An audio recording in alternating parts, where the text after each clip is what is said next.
go ahead, but it wasn't to be. And the main issue here is the issue of a 2 percentage point on VAT.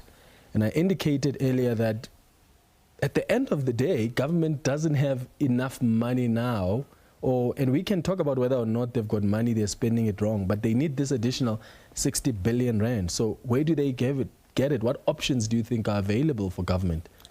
Well, one of the options government has, we have the most expensive public service in the world as a percentage of GDP, of gross domestic product of South Africa.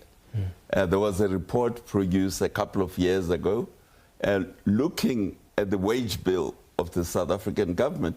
It was produced by the International Monetary Fund. Even they were shocked. The South African public service consumes 16% of gross domestic product as pay to the public service. Similar countries to South Africa, like Thailand, Indonesia, Chile in South America, it's only 6%.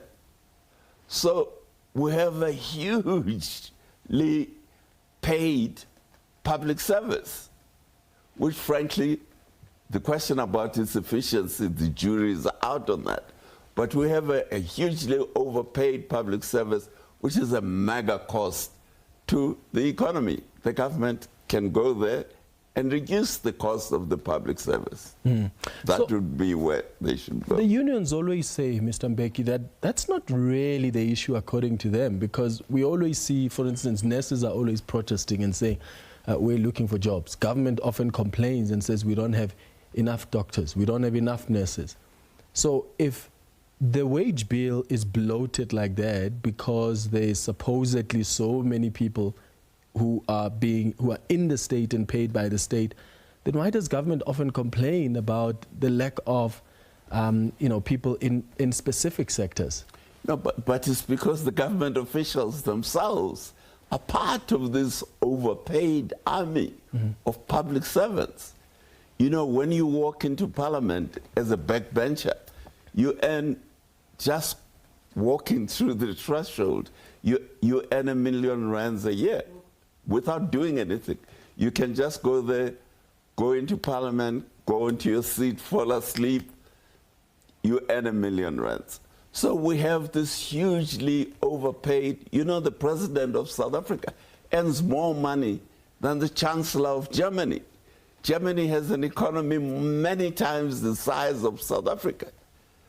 But so we have a hugely inflated, in terms of pay, of the public sector.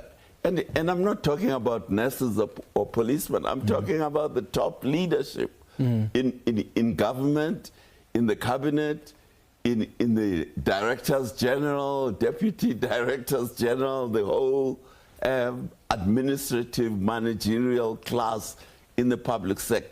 That's where you have to cut.